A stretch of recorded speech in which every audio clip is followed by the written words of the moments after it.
오늘 본문의 노아의 방주 사건은 성경에서 가장 자세히 드러나 있는 계시입니다. 이 계시란 말은 열게, 보일시, 즉 열어서 보여준다, 깨우쳐서 알게 해준다 라는 뜻이죠. 그러면 노아의 방주 사건은 우리에게 무엇을 깨우쳐 알게 해주는 것입니까? 바로 종말론적 심판 사건과 구원에 관한 이야기를 알게 해줍니다.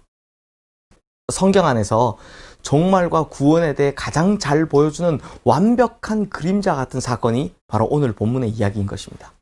그래서 마태복음 24장 37절 말씀에도 보면 예수님께서도 노아의 때와 같이 인자의 임함도 그러하리라 라고 이 노아의 때와 주님께서 오시는 그 마지막 날을 거의 비슷하다라고 말씀하신 겁니다.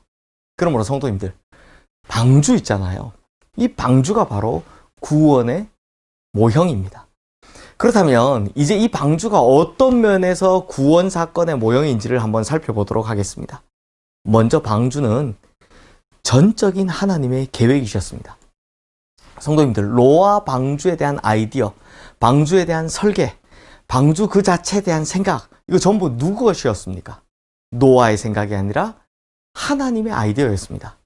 그래서 방주 만들 것을 계획하시고 또 방주에 대한 구체적인 설계와 내용을 지시하신 것 다 하나님이셨습니다. 이 노아는요, 사실 전혀 상관이 없었습니다. 노아가 계획한 것이 아닙니다. 노아가 디자인한 것도 아닙니다. 노아가 뭐 누구에게 부탁한 것도 아닙니다. 노아가 막 열심히 연구해서 만들어낸 것도 아닙니다.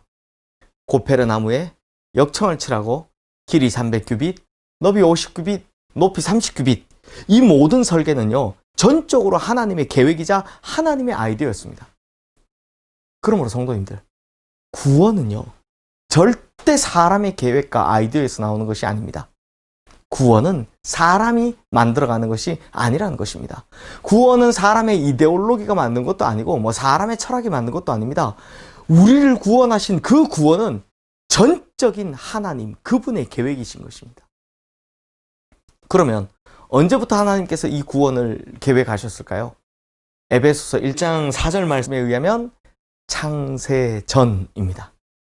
창세전, 예수 그리스도 안에서 우리를 택하셨다라고 하시죠.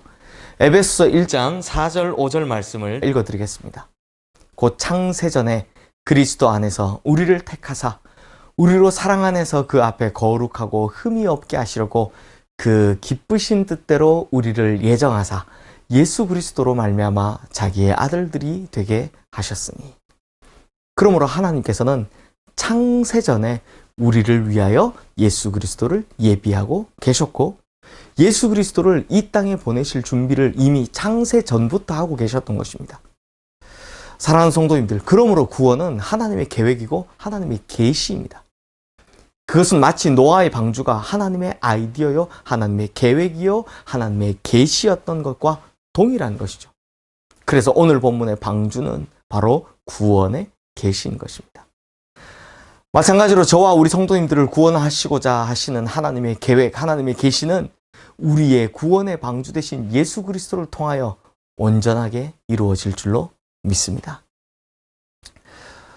그리고 오늘 본문인 창세기 6장 14절 말씀에 보면 너는 고페르 나무로 너를 위하여 방주를 만들 때 그 안에 칸들을 막고 역청을 그 안팎에 칠하라 라고 합니다. 이 참고로 말씀드리면 이 고페르 나무가요, 예전 성경에는 잣나무로 번역이 되어 있었습니다. 이게 사실 정확히 이 나무가 무엇인지 알 수가 없어서 그래서 공동 번역 성경에는 또 전나무라고 번역이 되어 있습니다. 그러나 이 고페르 나무가 뭐냐? 지금 학자들이 추정하기로는 편백나무라고 보고 있습니다. 우리 남자 성도님들께서 목욕탕 가시면 가끔 보실 수 있는데요. 특히 야외에 설치되어 있는 우리 히노키탕이라고 하죠. 그 물에 잘 견딘다는 그 히노키나무, 바로 편백나무인 겁니다.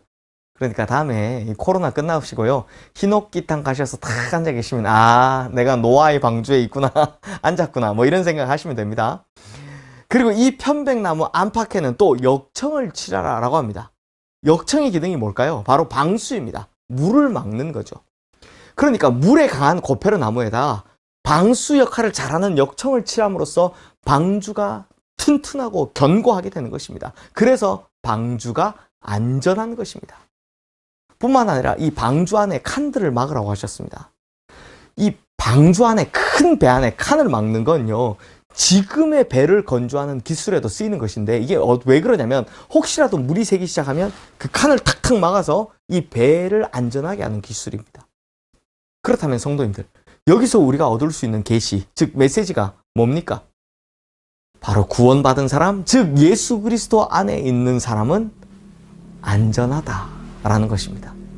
예수 그리스도 안에 있는 사람은 한 사람도 버림받지 않는다라는 것을 말씀하고 있습니다. 그래서 요한복음 10장 28절에서 29절 말씀에서 예수님께서 이렇게 말씀하신 겁니다. 내가 그들에게 영생을 주노니 영원히 멸망하지 아니할 것이요 또 그들을 내 손에서 빼앗을 자가 없느니라. 그들을 주신 내 아버지는 만물보다 크심에 아무도 아버지 손에서 빼앗을 수 없느니라. 하나님의 손에서 우리 중 한 사람도 잃어버린 바 되지 않습니다. 우리의 구원은 반드시 지켜집니다. 우리 구원은 그리스도 예수 안에서 견고한 것입니다. 안전하다라는 것입니다. 그러므로 사랑하는 성도님들, 하나님 앞에서 부패하여 포악함이 가득한 노아의 시대와 같은 이 세상에서 용기를 잃어버리거나 죄악 세상에 쓸리지 마시고 오직 약속하신 구원은 반드시 이루어질 것과 하나님의 손에 붙들린 우리는 안전할 것을 믿고 주님 다시 오시는 날까지 노아처럼 구원의 방주를 완성해가는 우리 모든 성도님들 되시기를 주님의 이름으로 축원합니다. 기도하겠습니다. 하나님 아버지, 하나님께서 계획하신 것이 바로 우리의 구원입니다. 이 구원은 사람의 힘으로 되지 않고 오직 하나님의 힘으로만 된다는 것입니다. 그리고 구원받은 우리를 이 험한 세상 가운데 예수 그리스도라는 방주에 넣어주셨습니다. 그리고 우리를 안전하게 지켜주고 계십니다.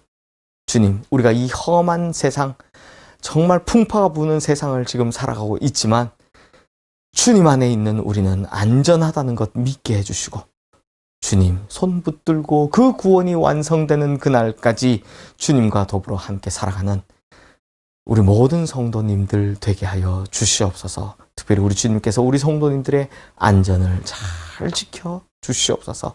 예수 그리스도 이름으로 기도드리옵나이다. 아멘.